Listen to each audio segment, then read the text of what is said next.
Hey everybody, and welcome to Get Indie Gaming and to our annual countdown where we showcase and rank the best indie games having launched over the year. 2020 has been another vintage one, with it offering breathtaking achievements and wondrous variety, so please make yourself comfortable and settle in for our top 10 most compelling, thought-provoking and of course most entertaining new indie games of 2020. First off, and at number 10, Creaks came out in July and comes from the studio behind recent point-and-click adventure game classics Machinarium and Summeroast. As we've aged, our gaming tastes have evolved in such a way as we take a colossal enjoyment from games and developers able to play with and tease our imaginations. While the puzzle, platforming elements of Creaks will be familiar to many, and in some ways the explore, examine, trial and error approach beholden to such games feels in places, well, just that little bit safe, staid even, although on reflection this doesn't alter the overall sum of the experience Creaks can offer. One of the greatest joys in playing this game is the empathy distilling from the character as they make their way through a series of rooms within a mansion, that dripping with a narrative design that uses no vocal cues, calls or dialogue to make sense of the overall gameplay or what you're tasked with doing. Creaks uses no hint system by anything that's recognisable as such. Rather, it uses careful consideration of the score with hints when you might be getting warm or cooling off. Creaks is visually sublime, and while it doesn't upend the point-and-click genre like another game still to come, for fans of Amanita design and the genre as a whole, Creaks should be unmissable.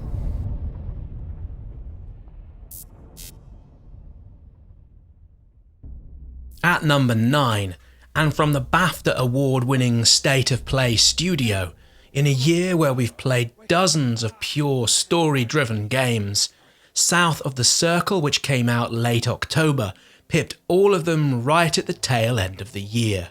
Screaming for a screenplay adaptation, South of the Border is set in the Cold War period and follows the story of a Cambridge educator called Peter who, en route to a research assignment in Antarctica, survives a plane crash and must head out into the frozen wasteland to seek for help.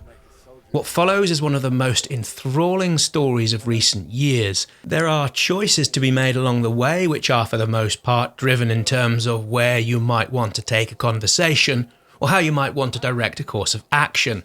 In saying too much of what goes on within South of the Circle, well, that would be so very spoilery, although it does feel safe to call it a good old-fashioned tale that in places twangs the heartstrings, fills you with hope, and then later offers some truly spine-tingling sections where things could go either way. Come the end, South of the Circle left us wondering and feeling what we might have done given similar circumstances, and as an interactive cinematic story-driven experience, it's nothing short of a triumph.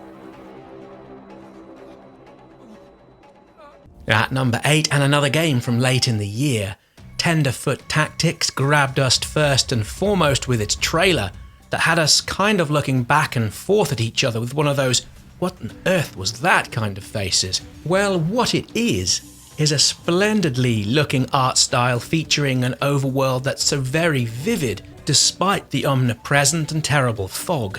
The combat system and ability to manipulate the terrain around you feel really solid, as does the overarching lore, which enables you to either power on through the game, let's say within a few hours, or take up to around 30 or so plus if you really want to get out and about to discover the game's hidden depths. Tenderfoot Tactics is really special for what it does and how it plays out, and feels woefully ignored.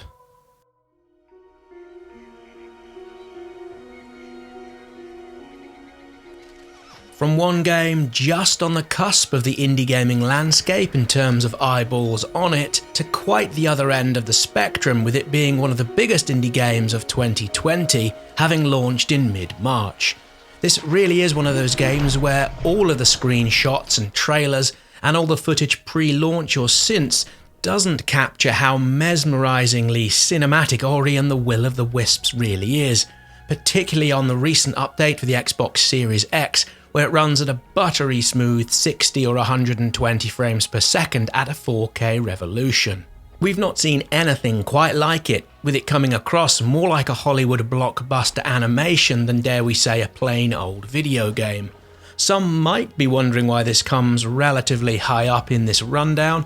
Others, of course, will be tutting that this isn't an indie at all, and will no doubt address that somewhere down in the comments. In any case, while we adore the game, how it looks, how it plays, the sequel's focus on combat, rather than the delicate and deft platforming of the original, is what's pushed this one down our Game of the Year list in comparison to what follows. Of course, that's just our subjective opinion. We know from the discourse with viewers since this first launched, this greater focus on the scrapping side of things has others in rapture, although most of us seem to agree the insta-kill chase sections, well, they're somewhat suboptimal, even for die-hard fans of such gameplay. So yes, Ori and the Will of the Wisps is a stunning achievement, a simply wondrous game, and yet if given a forced choice, all things considered from a gameplay perspective, we'd probably still pick the original over this sequel.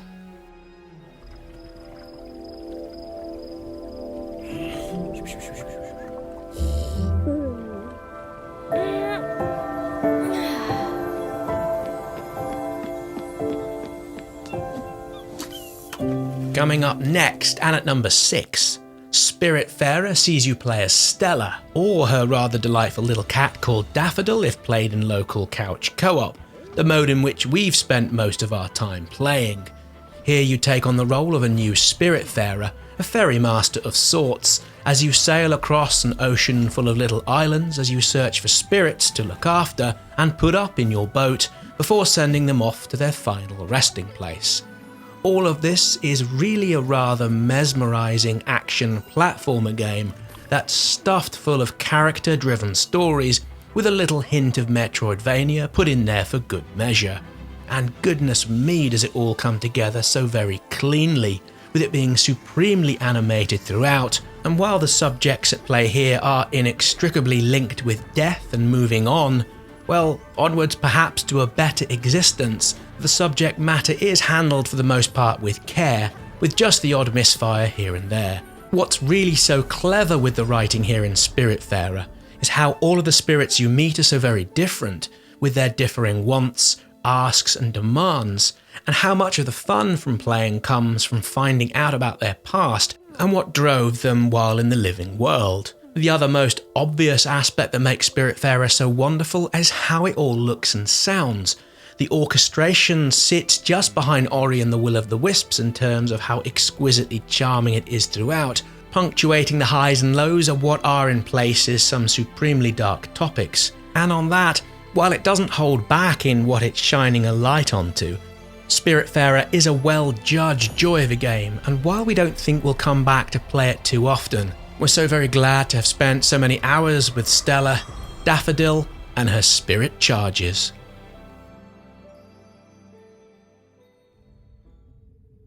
Moving onwards and at the halfway point in our Indie Game of the Year rundown, In Other Waters plays like nothing else we've had a chance to experience over the whole of the year.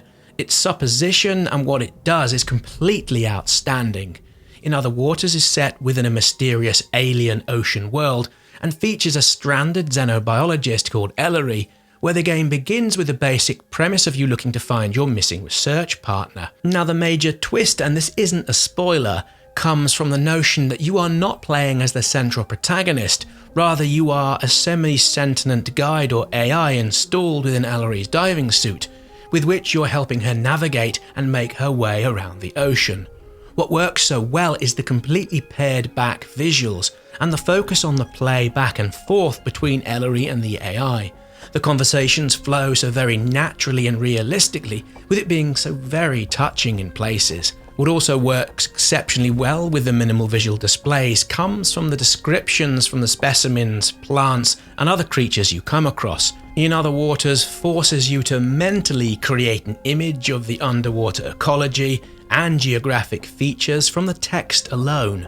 It's a terrifically brave thing to have done, and quite the achievement for how well this all works within the story unfolding more in the mind's eye than it does on the screen in front of you.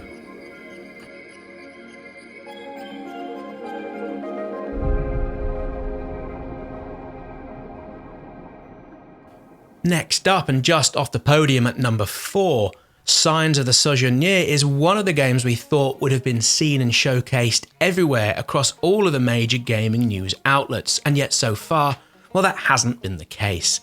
This is the most fun we've had with a deck builder of sorts within 2020, with it being a card game focusing on compassion, relationship building, where your deck is best thought of in terms of your character and overall personality. The deck echoes the experiences you have while playing, with it changing and evolving how you're able to communicate with others. With that in mind, you need to think about playing this game in terms of the person you really want to be and how you're seen by others. For us, this is a game so full of hopefulness, with a message driven by compassion, where the endgame is the sum of the journey you've taken along the way. Coupled with the hand-drawn visuals and the suitably designed soundtrack, Signs of the Sojourner is, there's no doubt, the finest indie game hidden gem of the whole of 2020. Truth waits for you in the shadows. At number 3, Paradise Killer came out this past September, and with it comes a free-form detective game, like all of the greats within the genre, seems to work best when played with others, with copious amounts of discussion and plenty of scribbled notes laid bare about the floor of the living room. For the most part, you're tasked with looking to solve the riddle of the crime of a mass murder, where you're free to interrogate people at will and generally pull together a case that you must defend towards the end of the game as you pull together the relevant evidence you've discovered along the way. For us, it's the freeform nature of the game that works so well. You're not on rails, and you're not tied to do things in a set order or find things out as other games in this genre would want you to find them piecemeal by piecemeal. Paradise Killer is also supremely written, something that's running right through nearly all of the games in this year's countdown. The characters are a mix of the strange and the odd and the darn right wonderful, with the game constantly layering doubt upon doubt upon doubt, so everybody at times could easily have been accountable for the big old central crime you're here to solve, or some of the smaller side quests you can potter around while you go about your main business.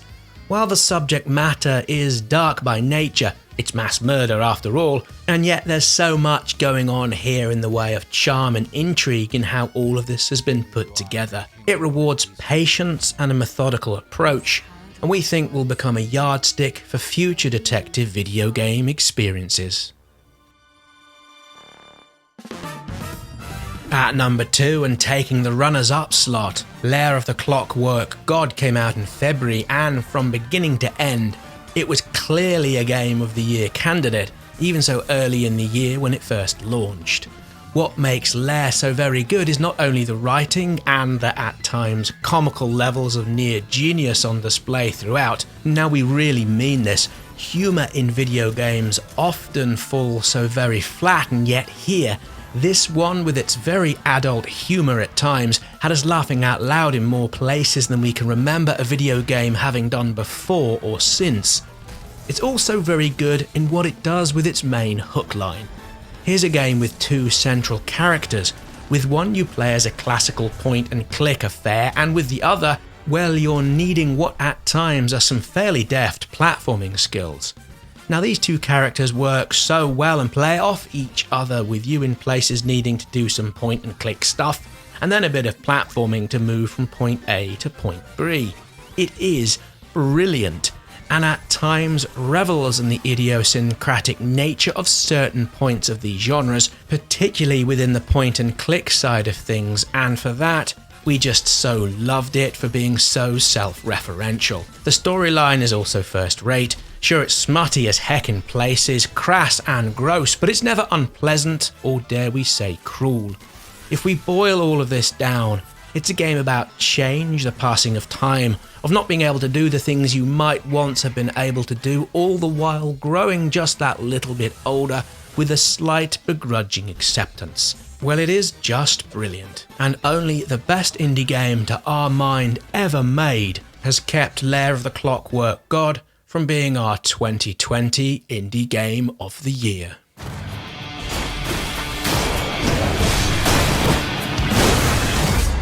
Time for the main event. At the number 1 slot we have Hades, and as we said just now and back in late September in our review of this one across PC and the Nintendo Switch, Hades is to our mind the greatest, most fun and most entertaining indie game we've ever played, with it knocking Dead Cells back into the number 2 position. Coming from Supergiant Games, Hades puts everything they do so well across the previous games they've made, Pyre, Bastion and Transistor, and mashes all of this together within a super tight story-driven combat-focused package. The combat is utterly amazing, particularly as you level up and get stronger with each and every run. The story is also just so first class, with it having a permanence as you play. Characters continue to react to things you've gotten up to during past playthroughs when you meet them once more within the underworld. The voice acting is also, as the phrase goes, pitch perfect, particularly the main protagonist and Hades, with them having that perfect father-son passive-aggressive playoff that delivers line after line jaw-to-the-floor one-liners. We are also huge fans of how at the start, say unlike Dead Cells, you're not the weak and feeble cannon fodder. You can make a decent stab of things, although you really do need to die many times over to get good enough to really make a decent progression. What's also first rate is the inclusion of a mode whereby players are able to take less damage each time they die, which in turn makes Hades super accessible for people who may not have godlike reaction skills. So yes, Hades is easily our game of the year and, as we've said a few times earlier, our indie game of all time. If you want to see more on what makes So Hades great, be sure to follow the link in the card some viewers might see on screen now, or in the link you can find down in the video description. So there we go, that's it for our Game of the Year 2020 edition. If you've liked this video, please click the like and also drop us a comment telling us which games you most enjoyed playing over the course of the year. If you haven't already, please consider subscribing to the channel with the notification bells turned on to stay all in the loop of all things indie gaming. As always, many thanks for watching. We'll see you all again here next time for another indie game video.